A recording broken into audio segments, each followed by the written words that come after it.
Real Estate Law Revenge. The text came at 11:47 p.m., a number I didn't recognize, no name, just words that sliced through the quiet of my apartment.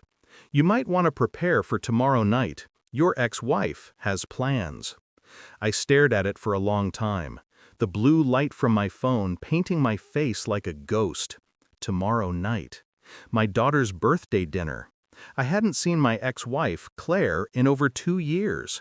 She remarried 6 months after the divorce. Her new husband, Daniel, a smug investment consultant who thought wearing a Rolex made him immortal. They'd invited me to dinner at some overpriced restaurant downtown. For our daughter, she'd said, in that measured tone that always meant, there's more to it. The message confirmed it. I felt no panic, only a slow, measured tightening in my chest. They thought they could humiliate me. They thought I was still broken. That's what Claire never understood. Some men shatter, others sharpen. The divorce had been her masterpiece. She walked away with the house, the car, and every friend that ever pretended to be ours. I was left with my law degree, my name, and a reputation she made sure to salt and burn. She told everyone I'd failed, that my real estate law firm collapsed, that I was drowning in debt. And for a while, she was right. But I rebuilt quietly. While she flaunted her new life on social media, I worked 16-hour days from a rented office with no windows. Clients came slowly, then faster. I made deals that made others nervous, alliances others envied. Now, I owned half the properties her husband's firm depended on. But I never posted about it, never spoke a word. That was my silence, my weapon. So when that message arrived, I understood. She'd grown impatient.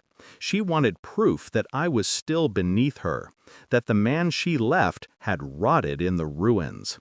I almost smiled. They had no idea the kind of ghost I'd become. The morning of the dinner, I received another message. Private investigators. 2 of them. She hired them last month. I didn't reply. I didn't need to ask who.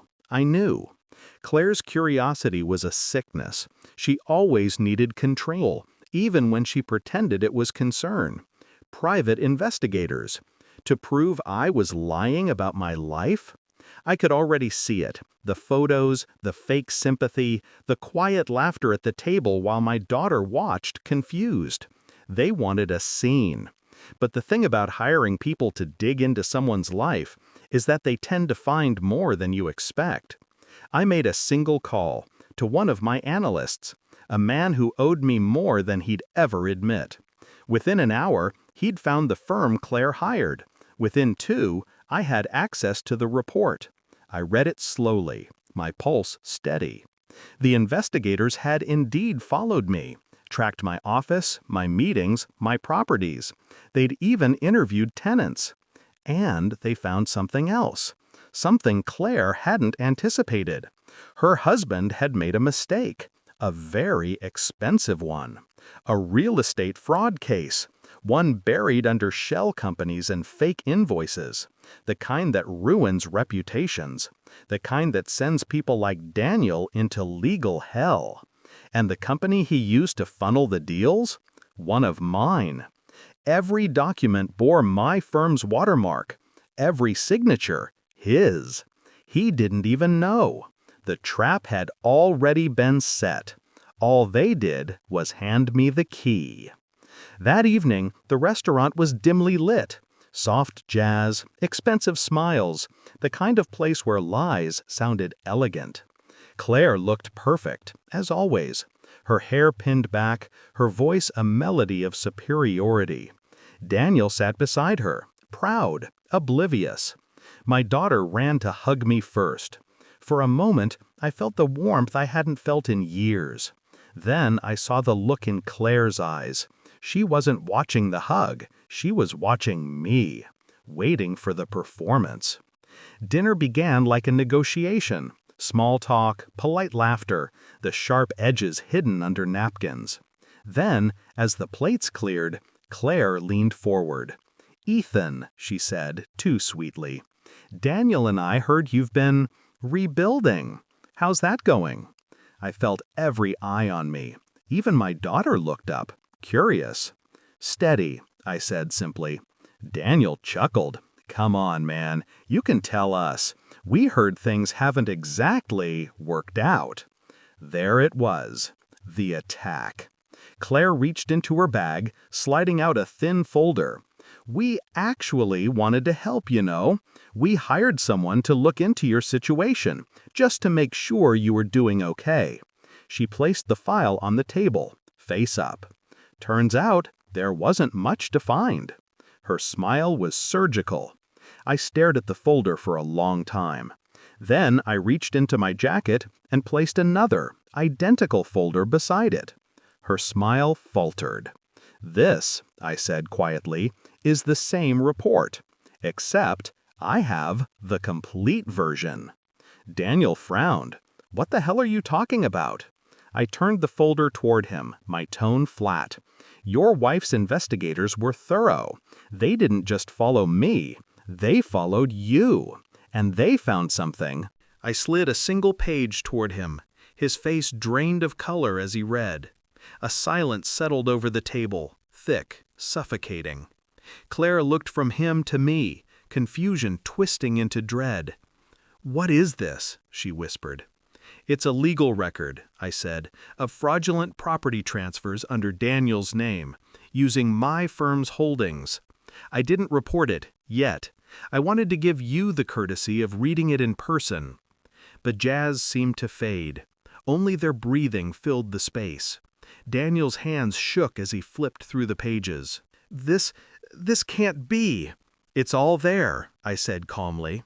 "The invoices, the shell accounts, the witnesses. You signed every document." He turned to Claire, voice trembling. "You set this up, didn't you? You told me to use his company." Her eyes widened, horror blooming across her face. I didn't know." "Yes," I said softly, "you didn't know. You just wanted to destroy me. But you forgot one thing." I leaned forward. "I don't bluff." Claire's mouth opened, but no sound came out. Her perfectly constructed world, every lie, every performance, collapsed in that silence. I gathered the papers, slid them back into the folder, and stood. "I won't file charges," I said. "Not yet. But you'll both sign over your stakes in the downtown project. Quietly. No lawyers, no drama." Daniel swallowed hard. "You can't do this." "I already did." I looked at Claire one last time. "Next time you hire someone to dig into my life, make sure they're not better at their job than I am." I placed the bill on the table and turned to my daughter, who watched in silent confusion. I knelt, kissed her forehead, and whispered, "Happy birthday, sweetheart." Then I walked out. Behind me, the world they built together began to crumble. I sat in my car for a long time after that. The city lights glowed against the windshield, cold, distant, familiar.